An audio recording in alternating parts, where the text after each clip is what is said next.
May tanong sa akin, Sir, my next question after I watch your topic about small claims, how about the credit score that this bogus lender made? If they are illegal, then how come they can manipulate and ruin your credit score? Hindi ka na tuloy makapag-bank loan or government loan kasi affected na sa kalokohang ginagawa nila kahit nagbabayad ka naman. Thanks po, bossing. Alright, napakagandang mensahe po nito pero bago ho natin sasagutin, imbitahan ko ho muna sana kayo na pakisuportahan po sana ang aking mga social media accounts sa YouTube, Facebook, and TikTok. Sa video po natin, alamin po natin kung may kakayahan po ba itong mga bugo katabusadong online lending apps na i-manipulate po yung ating mga credit score. Pero bago ho yan, disclaimer po muna, hindi po ako abogado. Ako po'y maniningil. Lahat po na sinasabi natin sa ating mga video is based on my experience at syempre po, sa ating pong pagsaliksik at pagtatanong sa mga kaibigan po nating abogado. At isa pa po, hindi ko po kinukusinte ang hindi pagbabayad ng utang dahil ang utang ay responsibilidad at obligasyon na dapat po nating bayaran. Ang hindi po ako pabor ay doon sa maling pamamaraan ng pautang at maling pamamaraan ng paniningil. Sagutin po natin yung pinadala niyo pong mensahe. So, ang tanong nyo nga po is, bakit may mga ola na nakakapag-manipulate ng credit score kahit naman na nagbabayad kayo? And even though na ito ay mga bogus at illegal. Okay, ito lamang po, unang-una, maraming salamat po at napapanood nyo po yung ating mga video, especially nga po, yung sabi nyo pinanood nyo tungkol sa small claims. Maraming salamat po sa inyong panonood. Now, ito lamang po ang masasagot ko dyan. Kasi po, sa Philippines po, wala po kasi tayong standard or nag-iisang or may-ari gobyerno na credit scoring. Wala po tayo nun. Unlike ibang bansa po, meron sila nun Dito po sa Pilipinas kasi, mga private companies po ang gumagawa ng ating credit score. Explain po natin. Okay. Kailangan po kasi para magawan ka ng credit score is yung lending, financing, bank, or even OLA, dito sa topic nga natin is, dapat yan is unang-una, legitimate. Okay, pag sinabi po legitimate, incorporated yan, at yan ay dapat may certificate of authority. Okay, yung dalawang lamang po na yun, ay pwede na silang makapagpautang. Na kung yan po ay gustong magpautang online, okay, dapat po sila ay kasama dun sa recorded online lending platform. Okay, maliwanag po tayo doon, tatlo yun. Now, ito po, dapat yan, kasapi sila ng CIC. Okay? Kasi po, yung CIC po, ang ating official na lagakan ng basic information. Okay? Tapos, ito yan. Pag member po ng CIC, yung nahiraman po ninyo, dapat sila ay required. Okay? Required po sila na magpadala ng basic information po nung kanilang mga kliyente on a monthly basis. Bakit? Kasi po, nababago po ang status niyan. Okay? Hindi po yung information per se, yung pangalan, address, hindi po. Maaring nabago, okay? Pero ang mga madalas nababago doon is yung status ng loan. Okay? For example, ngayong buwan na to, hindi po nakabayad. So, dapat yon next month, mag-update ulit sila. Okay? Baka kasi nagbayad na yun. So, dapat nabago na yun. Okay? Yung po yung mga statuses na yun, dun po nagbabase yung mga, okay, ito po mga special accessing entity. Okay?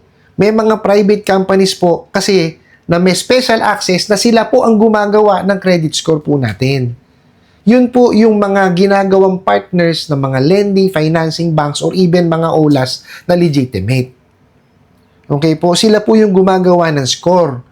At saka ito, sasabihin ko, wag po tayong ma-confuse na yung mga OLA ang gumagawa po ng credit score, hindi po. Okay? Kasi po, kung hindi kayo nakabayad, yun lamang po ang ilalagay nila doon. Hindi kayo nakabayad. Kung nakabayad po kayo, yun lang din po ang ilalagay. Kasi may format po yan.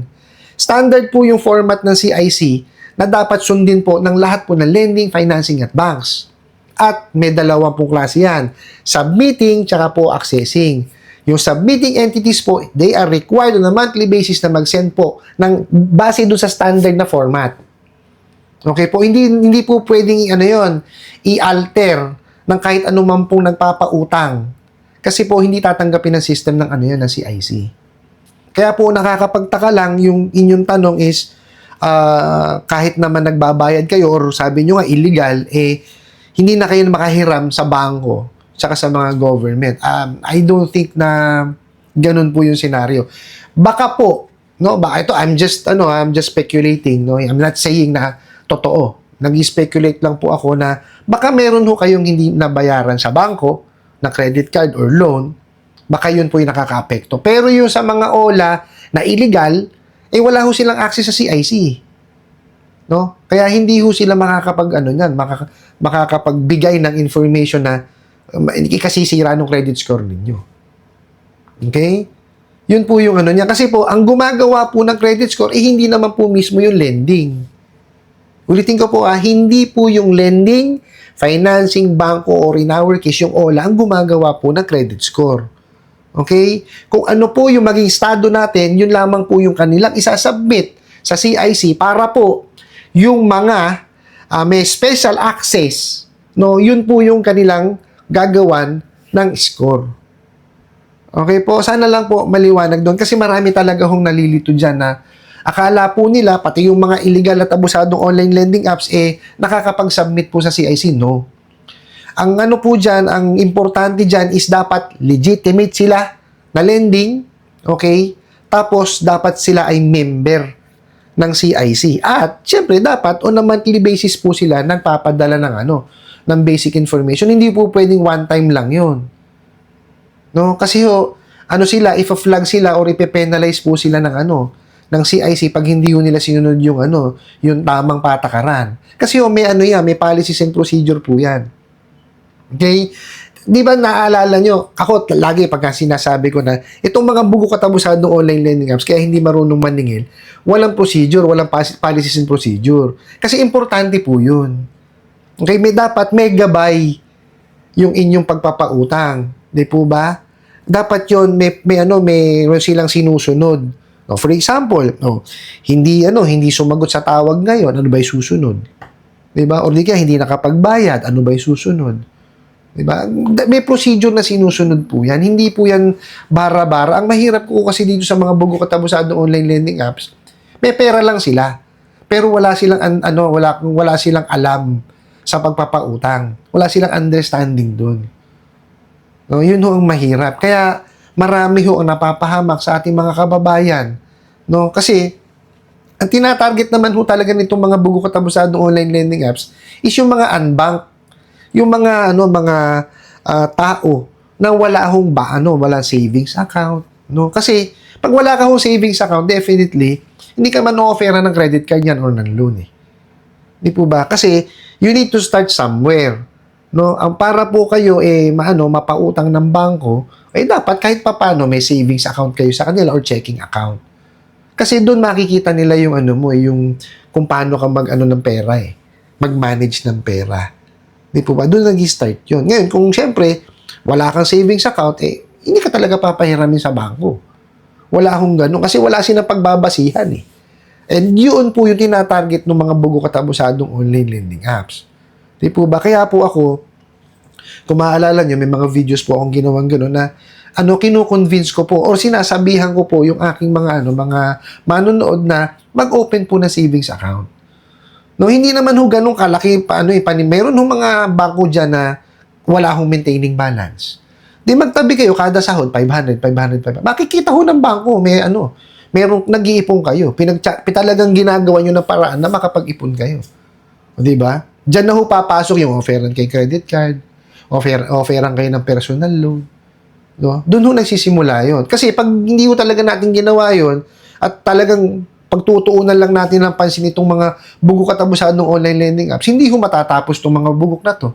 Dadami. Kasi ho may market Diba? Kasi marami hong nagsasabi sa akin, marami nagko-comment at nagpapadala ng personal message na, bakit dumadami lalo? Kasi ho may market Diba? Hanggat may market po yan, hindi ho dadami talaga yan.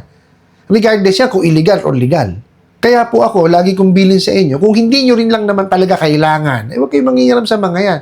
Kasi po, 90% po niya mga yan, talagang nangaharas. And it doesn't mean na pagka yan pagka legitimate or legal hindi rin nangaharas. May mga legitimate or legal na lending po or na OLA ang nangaharas din po. No, doon po sa sa katanungan po ninyo, I don't think na meron hong OLA ang kaya makapag-manipulate yan. Kasi po, yung information na pinagkukuwanan po nitong mga special accessing entities galing po ng CIC. Para po maging member ng CIC, dapat po, legitimate or legal, incorporated, at dapat po may certificate of authority. Okay? Baka meron, baka lang po, I'm just speculating, na baka meron kayo nahiram before, sa bangko, na hindi nyo pa nababayaran. Or baka naman po, meron kayong, nahiram sa, let's say, pag-ibig na hindi nyo pa nababayaran. Kaya lang, ang pag-ibig kasi, pag hindi nyo nabayaran, automatic ikinakalta sa sa savings Unlike po ang SSS, baka meron na rin kayo hindi nabayaran pa. I-check nyo po munang maigi. Kasi, wala talagang kakayanan ang mga OLA na mag-manipulate po ng ating credit score. Ano po? I hope nasagot ko po itong katanungan na to at sana po'y makatulong.